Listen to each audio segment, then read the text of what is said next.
Dear students, अस्सलाम वालेकुम। आज हम एक नए टॉपिक के साथ आपके सामने हाजिर हुए। आज जो हम टॉपिक डिस्कस करेंगे वो है स्ट्राइटेड मसल्स। ये टॉपिक सेकेंड ईयर ज़ूलॉजी का एक इम्पॉर्टेंट टॉपिक है और ये टॉपिक चैप्टर नंबर 2 में मौजूद है। आपने देखा होगा कि गुज़िश्ता कुछ ईयर्स में ये लॉन्ग क्वेश्चन में ये टॉपिक सेलेक्ट किया जाता है कि right down the structure and working mechanism of striated muscles. तो हमारे मस्कुलर सिस्टम का एक इम्पॉर्टेंट कंपोनेंट है। जैसे कि आप जानते हैं कि हमारा मस्कुलर सिस्टम 3 तरह के मसल्स पर मुश्तमिल है और ये वो मसल्स हैं जो बॉडी में, ऑर्गन्स में, सिस्टम्स में कहीं ना कहीं फंक्शंस या मूवमेंट परफॉर्म करते हैं। तो मूवमेंट करवाने वाले जो मसल्स हैं हमारी बॉडी के अंदर वो 3 तरह के मसल्स हैं जो ऑर्गन्स के साथ एसोसिएटेड हैं या ऑर्गन्स में मौजूद होते हैं। उनमें एक मसल्स हैं कार्डियक मसल्स जो सिर्फ हार्ट में मौजूद होते हैं, हार्ट के अलावा और कहीं नहीं होते। सेकंड मसल्स हैं इनवॉलेंट्री मसल्स जो हमारी बॉडी के ऐसे ऑर्गन्स में पाए जाते हैं जिन्हें हम अपनी मर्जी से हरकत नहीं दे सकते, जैसे कि यूरिनरी ब्लडर हैं, स्टमक की वॉल्स हैं, ब्लड वेसल्स हैं वगैरह वगैरह। और इसी तरह से तीसरी किस्म के जो मसल्स हैं उन्हें हम कहते हैं striated muscles, voluntary muscles, strip muscles, skeletal muscles. ये सब एक ही किस्म के मसल्स के नाम हैं और ये वो मसल्स हैं जो हमारे उन ऑर्गन्स के साथ एसोसिएटेड हैं जिन्हें हम अपनी मर्जी से हरकत दे सकते हैं, जैसे हमारे हाथों में, बाजुओं में, हमारी टांगों में, हमारी नेक के रीजन में वगैरह वगैरह। तो सबसे पहले आइए हम इसके स्ट्रक्चर के बारे में डिस्कस करते हैं। पोजीशन और लोकेशन तो मैंने आपको बता दी कि किस जगह पे मौजूद होते हैं। इसके डिटेल स्ट्रक्चर में या इसके अल्ट्रा स्ट्रक्चर की स्टडी आज हम करते हैं। ठीक है जी, तो स्टार्ट करते हैं हम अपना लेक्चर। थोड़ी अरेंजमेंट कर ली जाए।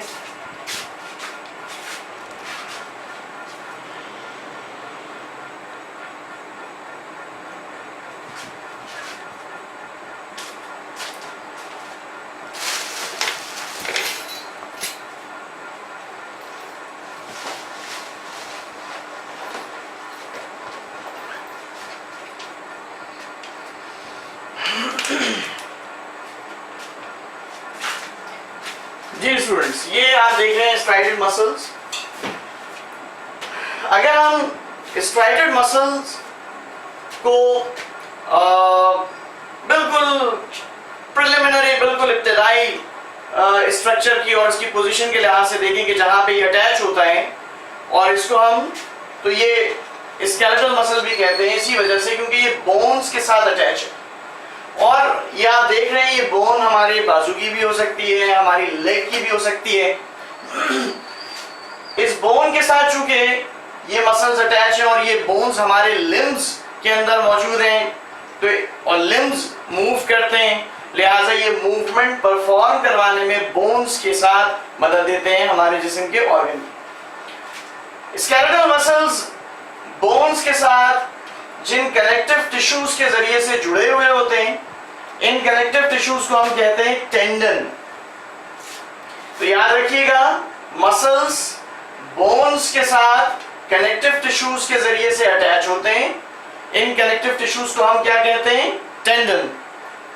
और इसी तरह से अगर एक बोन दूसरी बोन के साथ कनेक्ट हो और जुड़ी हुई हो तो ऐसी बोन की कनेक्शंस या उसकी अटैचमेंट जिन कनेक्टिव टिश्यूज के जरिए से होती है उसे हम क्या कहते हैं? लिगामेंट्स। नाउ अब ये एक मसल अटैच्ड है, पूरा कंप्लीट मसल। जैसे कि आपके घरों में गोश्त आता है और गोश्त अगर हड्डी वाला है तो उस हड्डी के साथ जो मसल्स या गोश्त का टुकड़ा लगा हुआ है हम उसको अभी ऑब्जर्व कर रहे हैं कि सुपरफिशियली उसके अंदर क्या क्या चीजें मौजूद है। सबसे पहले तो ये जो गोश्त का एक पीस है, ये गोश्त का पीस एक बाहर की मेम्ब्रेन से कवर्ड होता है, यानी इसके आउटर मोस्ट एक मेम्ब्रेन होती है, कवर होता है, एक लेयर होती है, उसे कहा जाता है एपिमाइजियम। ठीक है जी, ये कहलाती है epimysium. It wraps the entire muscles. Now, अब when we enter through epimysium, the second most layer which cover most of the muscle fibers is called perimysium. Peri means surrounding. तो इस सराउंडिंग में मसल फाइबर्स को join करके रखती है और उनकी गिर्द मौजूद होती है, उनको कंबाइन करके रखती है। तो इस तरह से आपको ये बंच नजर आ रहे हैं मुख्तलिफ मसल फाइबर्स के। एपिमाइजियम आउटर मोस्ट लेयर है। एपी मींस सबसे आउटर मोस्ट, बाहर की जाने मौजूद लेयर। तो एपिमाइजियम, देन पेरिमाइजियम, और उसके बाद इस बल्क स्ट्रक्चर के अंदर आप देखें तो इन मसल्स के फाइबर्स को अटैच करने वाली एक और लेयर मौजूद है, उसे हम कहते हैं एंडोमाइजियम। ये मसल फाइबर्स के दरमियान मौजूद होती है, जैसे कि आपको इस डायग्राम में नजर आ रहे हैं। तो ये तो हो गई मसल्स की covering, right? Start from the outermost layer, there are 3 layers which covers the muscle fiber. Number 1 is epimysium, the membranous outermost covering. Second one is perimysium, that surrounds or collects the whole bunch of muscle fibers. Then the third one is endomysium, which surrounds or lies between the fibers. Now, अब हम enter होते हैं इसके मजीद structure की जानिब, आपको समझाने के लिए कि यहाँ से आप अंदर की तरफ दाखिल हुए और मजीद अंदर की तरफ दाखिल हुए। ये वो स्ट्रक्चर है जिसको आपने क्या नाम दिया था? पेरीमाइजियम।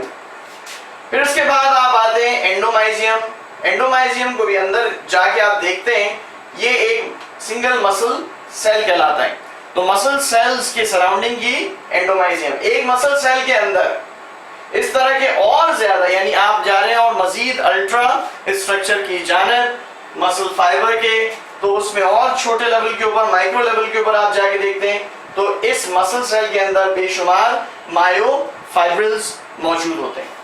हमारा जो बेसिक कंसर्न है ना, वो इस मायोफाइब्रिल के स्ट्रक्चर को देखना है, ना कि हम इस पूरे मसल फाइबर को देखें। ठीक है?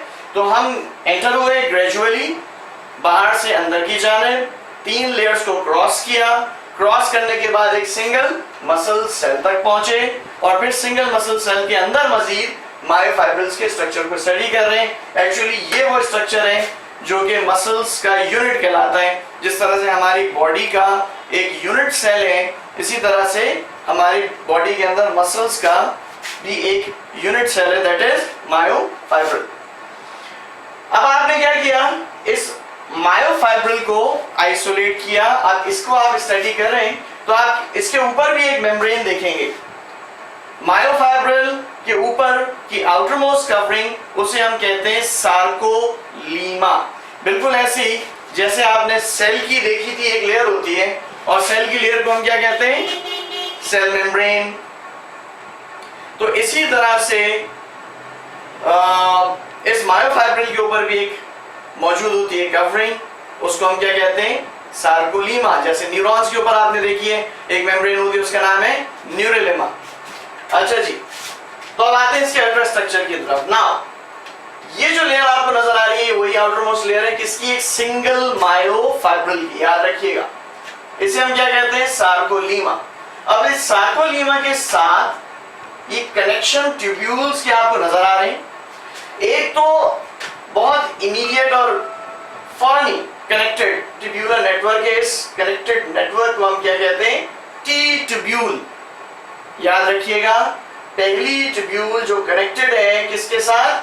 सार्कोलीमा के साथ, दैट इज टी ट्यूब्यूल। इसके जंक्शन को आप देखें तो ये आपको समवट टी शेप स्ट्रक्चर बनता हुआ नजर आ रहा है, तो इसलिए नाम रख दिया इसका टी ट्यूब्यूल। अब इस टी ट्यूब्यूल के साथ सराउंडिंग में एक ट्यूब्यूलर नेटवर्क और भी मौजूद है। कि ये ट्यूब्यूलर नेटवर्क, इसे कहा जाता है सार्कोप्लाज्मिक रेटिक्यूलम। बिल्कुल ऐसे ही समझ लीजिए जैसे आपने सेल में स्ट्रक्चर पढ़ा है एंडोप्लाज्मिक रेटिक्यूलम का, इसी तरह से ये स्ट्रक्चर मौजूद है। इसको हम क्या कहते हैं? Sarcoplasmic reticulum. सार्कोप्लाज्मिक रेटिक्यूलम के सराउंडिंग में यहाँ सब जगह एक लिक्विड मौजूद होता है। उस लिक्विड या फ्लूइड का नाम है सार्कोप्लाज्म। सार्कोप्लाज्म के साथ यहाँ पर न्यूक्लियस पाए जाते हैं। स्ट्राइडेड मसल एक मल्टी न्यूक्लिएटेड स्ट्रक्चर है, सिलिंड्रिकल होते हैं। जैसे आपको इस स्ट्रक्चर में शेप में नजर आ रहा है, ठीक है।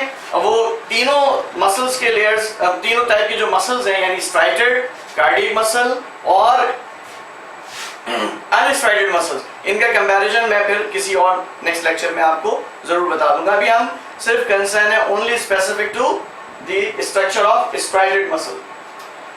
ना अब यहां पर माइटोकॉन्ड्रिया भी आपको नजर आएंगे, यहां पर आपको न्यूक्लियस भी नजर आएगा, यहां पर आपको मुख्तलिफ आयंस भी नजर आएंगे, खास तौर पे कैल्शियम आयन, उसका रोल क्या होता है, कहां से आता है, अभी हम आगे डिस्कस करते हैं। अच्छा जी, यहां इन स्ट्रक्चर्स में आपको डॉट्स नजर आ रहे हैं। इन डॉट्स को अगर आप गौर से देखें तो इनमें दो शेप्स हैं, एक तो कुछ रेक्टेंगुलर नजर आ रहे हैं क्योंकि एक ग्राफिकल डायग्राम है, और दूसरा आपको स्क्वायर नजर आ रहे हैं, एक राउंड नजर आ रहा है, स्क्वायर नजर आ रहे हैं।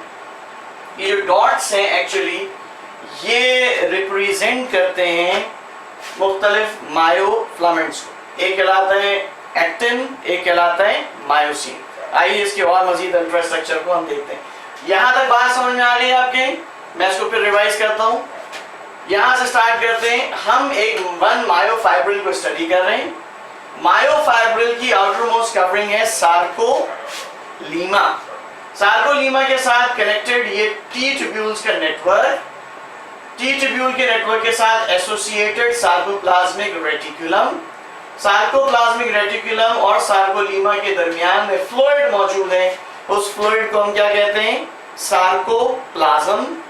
सार्कोप्लाज्म में माइटोकॉन्ड्रिया और उसके साथ साथ यहाँ पर न्यूक्लियस भी पाए जाते हैं।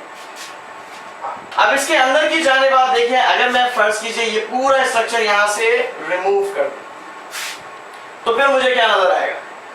देखिए ये अरेंजमेंट है यहां पर मौजूद इन मायोफ्लामेंट्स की, ठीक है। चले हम अरेंजमेंट पे बाद में आते, पहले हम उस स्ट्रक्चर की जानिब आते हैं। अब देखिए यहां से मैंने टी ट्यूब्यूल को भी कट डाउन कर दिया, यहां से मैंने सार्कोप्लाज्मिक रेटिकुलम को भी कट डाउन कर दिया। तो अंदर जो मुझे नजर आ रहा है स्ट्रक्चर, यहां पर मुख्तलिफ कुछ बारीक धारियां आपको नजर आ रही हैं और कुछ मोटे स्ट्रिप्स नजर आ रही हैं। ये जो बारीक वाला स्ट्रक्चर है या धारियां नजर आ रही हैं, ये फिलामेंट्स हैं, इन्हें हम क्या कहते हैं? Actin filaments. और इसके साथ साथ यहाँ पर ये जो थिक फिलामेंट नजर आ रहा है स्ट्रक्चर, ये कहलाता है मायोसिन फिलामेंट। एक्चुअली ये जो फिलामेंट्स आपको नजर आते हैं इसमें, ये दो मुख्तलिफ किस्म की प्रोटीन से मिलकर बनते हैं। जो एक्टिन फिलामेंट है वो एक्टिन प्रोटीन से बनता है, जो मायोसिन फिलामेंट है वो मायोसिन प्रोटीन से मिलकर बनता है, ठीक है। तो इनके मजीद स्ट्रक्चर हम डिटेल में अभी देखते हैं, पहले इनकी हम अरेंजमेंट देख लें जो पीछे हमने अभी देखी थी। इस पूरे स्ट्रक्चर में जैसे आपको यहाँ पे डॉट्स नजर आ रहे हैं, तो हम पीछे की जानिब जाएं तो देखिए ये डॉट्स जो हैं एक्चुअली रिप्रेजेंट कर रहे हैं किसको? थिक फिलामेंट्स को। ये डॉट्स थोड़े से साइज में मोटे हैं, और दूसरी जानिब ये ग्रीन डॉट्स आपको नजर आ रहे हैं, ये ग्रीन डॉट्स एक्चुअली साइज में थिन भी हैं। तो ये कहलाएगी, इसको हम सपोज करते हैं एक्टिन फिलामेंट, और इन थिक डॉट्स को हम सपोज करते हैं मायोसिन फिलामेंट। अब आप इस पूरे स्ट्रक्चर में कोई सा भी एक रेड डॉट या एक ग्रीन डॉट अपनी मर्जी से सिलेक्ट कर लें, और उसके बाद आप ये देखें कि उसकी सराउंडिंग में कितने ग्रीन या रेड डॉट्स पाए जाते हैं। तो ये इनकी अरेंजमेंट कहलाएगी। जैसे अब मैं मिसाल के तौर पे सपोज करता हूं कि मैंने ये वाला ग्रीन डॉट सेलेक्ट किया, तो अब इसकी सराउंडिंग में मुझे 1 2 3 यानी 3 रेड डॉट्स का एक ट्रायंगुलर बनता हुआ नजर आ रहा है, ठीक है। इट मींस कि one single green dot is surrounded by 3 red dots. Green dot हम किसे कहते हैं? Actin filament. और रेड डॉट क्या कहलाएगा? Myosin filament. तो एक्टिन फिलामेंट एक 3 मायोसिन फिलामेंट से मिलकर बनता है ना। अब इसी तरह से यानी मिलकर बनता है, सराउंडेड होता है।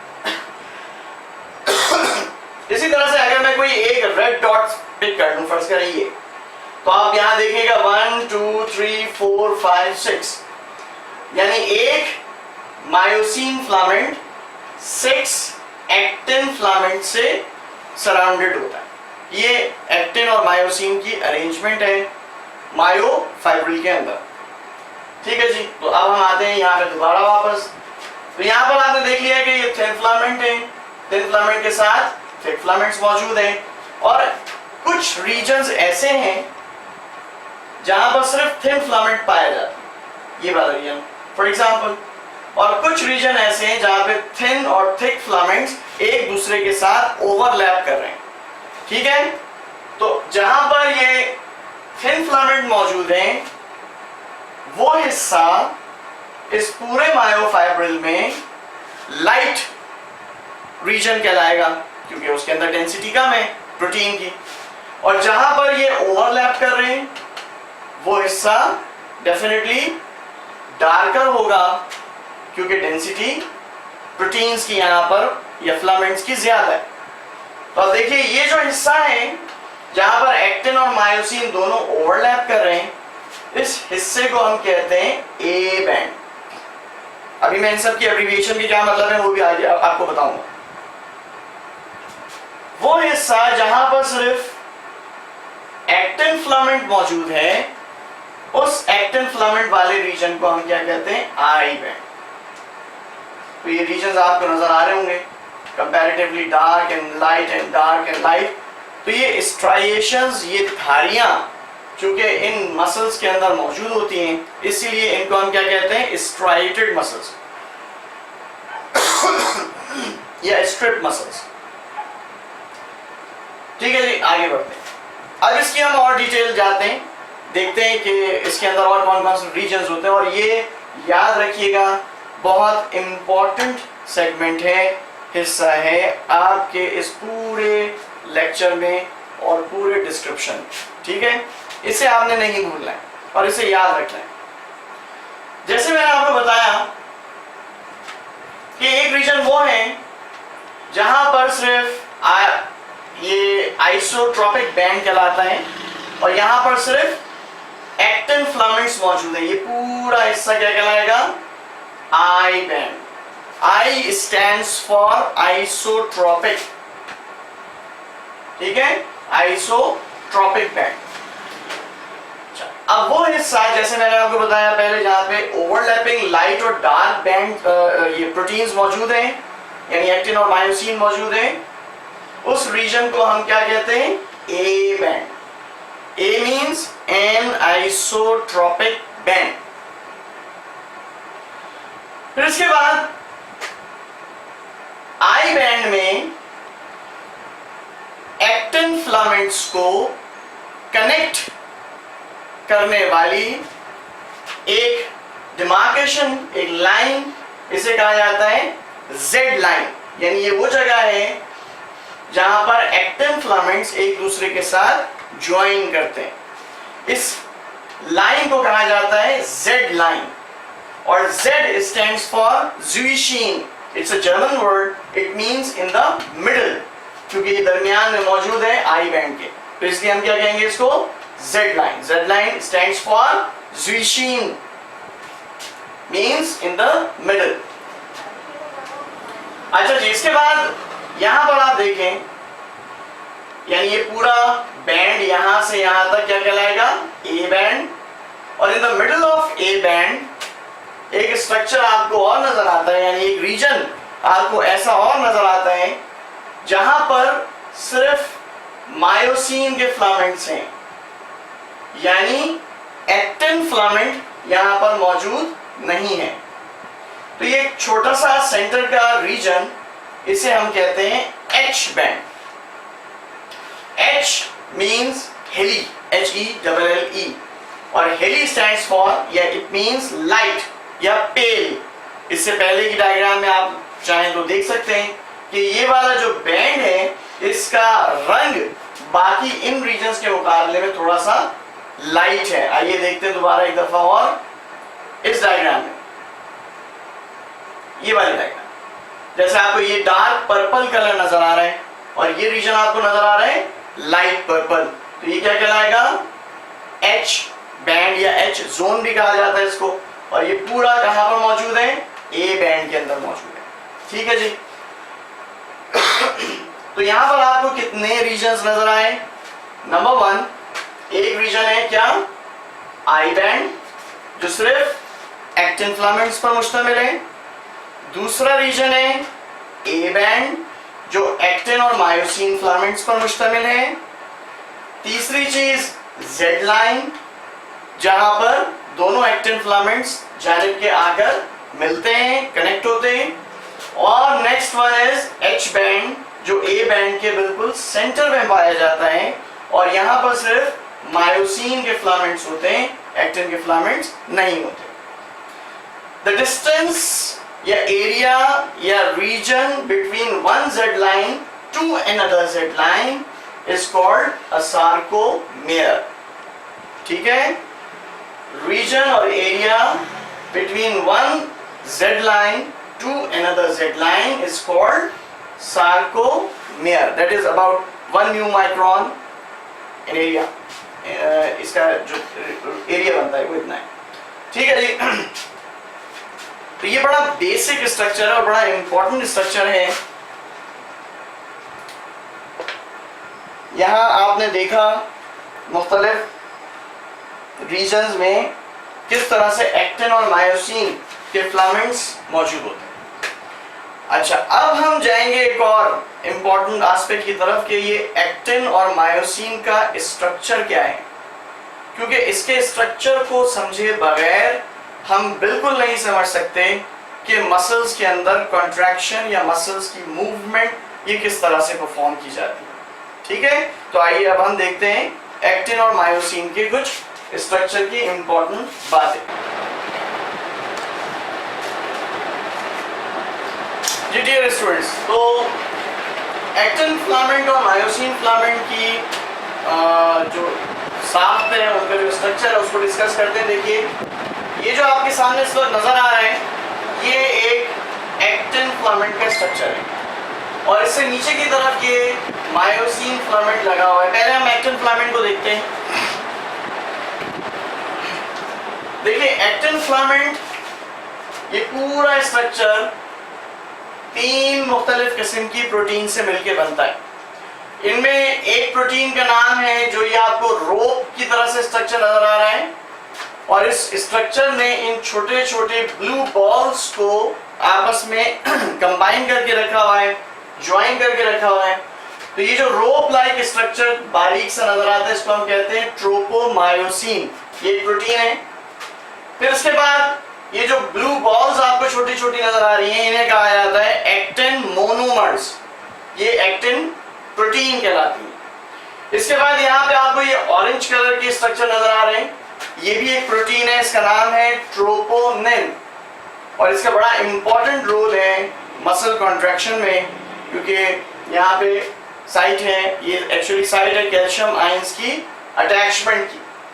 तो ये एक्टिन फिलामेंट का एक स्ट्रक्चर है, एक single rope like structure twisted around each other. जिस तरह से एक सिंगल रोप होती है, इसमें twisted around each other monomers of actin presents which are combined or joined together by a thin tropomyosin protein. Along with it, small units of troponin are attached, जहां पर calcium ions की attachment होती है for muscle contraction. अच्छा, इसके नीचे आपको ये जो स्ट्रक्चर नजर आ रहा है, ये थिक फिलामेंट है। आइए इसके अटैच स्ट्रक्चर को देखते हैं। ये जो छोटे छोटे स्ट्रक्चर नजर आते हैं इस फिलामेंट में, जैसे कि यहां पर नजर आ रहे हैं, इनको कहा जाता है इनके बल्बस हेड्स। और ये जो बल्बस हेड्स हैं, ये बनते हैं मीरोमायोसिन प्रोटीन से, यानी इनमें हैवी मीरोमायोसिन यहाँ पे टिप के रीजन में मौजूद है और इससे पीछे की तरफ जो इसका ये साइड स्टॉक का ये लाइट मीरोमायोसिन कहलाता है। इन बल्बस हेड्स में 2 इंपॉर्टेंट पॉइंट्स हैं। नंबर 1, एक आपको यहाँ पर स्ट्रक्चर नजर आता है, ये स्ट्रक्चर ये इस जगह पर आकर एटीपीएज एंजाइम अटैच होता है, यानी एटीपी को कंबाइन करने वाला, एटीपी को ज्वाइन करने वाला यहाँ पर एंजाइम अटैच होता है। और दूसरा, यहाँ एक्टिन की बाइंडिंग साइट है, यानी इसके बल्बस हेड में दो साइट्स मौजूद हैं। एक जगह से आके एटीपी अटैच होती है और दूसरी तरफ ये एक्टिन फिलामेंट के साथ कनेक्ट होता है। और जब ये एक्टिन के साथ कनेक्ट हो जाता है तो इस तरह के स्ट्रक्चर को हम कहते हैं क्रॉस ब्रिज, जैसे कि यहाँ पे आपको नजर आ रहा है। ये बल्बस हेड है, ये एक्टिन फिलामेंट के साथ कनेक्ट हो गया अपने ग्रूव्स की मदद से, तो ये वाला जो पूरा स्ट्रक्चर है ये कहलाएगा क्रॉस ब्रिज। तो ये क्रॉस ब्रिजेस ड्यूरिंग मूवमेंट बनते भी रहते हैं और ब्रेक भी होते रहते हैं, ठीक है। तो यहाँ पर हमारा स्ट्रक्चर स्ट्राइडेड मसल्स का कंप्लीट होता है। होपफुली आपकी समझ आ गया होगा। अगर कोई आपको सवाल आता है जहन में आपके, तो आप कमेंट्स के सेक्शन में पूछ सकते हैं, इंशाल्लाह ज़रूर आपको इसका जवाब दे दिया जाएगा। अब नेक्स्ट लेक्चर में हम स्टार्ट करेंगे the working mechanism of striated muscles. लेकिन इसके लिए आपका इन स्ट्रक्चर को जान लेना और याद रखना बहुत ज़्यादा ज़रूरी है। बहुत मुमकिन है कि एग्जाम्स में ये दो हिस्सों में टूट कर आए क्वेश्चन, कि जैसे आपसे ये पूछा जा सकता है कि बताइए write down the structure of striated muscles with label diagram, और दूसरी तरफ आपसे ये पूछा जा सकता है कि explain the working mechanism of striated muscle. Actually ये दोनों हिस्से काफ़ी बड़े हैं तो ये सवाल लेंदी हो जाता है, लेकिन क्या करें कि एग्जाम्स में ये दोनों एक साथ भी पूछे लिए जाते हैं। तो आप बहरहाल इसके लिए तैयार रहिएगा कि ये दोनों हिस्से एक साथ भी पूछे जा सकते हैं। तो बहरहाल हम समझने के लिए इसको दो हिस्सों में डिवाइड करते हैं। तो इंशाल्लाह फिर नेक्स्ट लेक्चर के साथ आपसे मुलाकात होगी। जब तक के लिए आप इसको अच्छी तरह से मेमोराइज कर लीजिए। टिल देन, अल्लाह हाफिज़।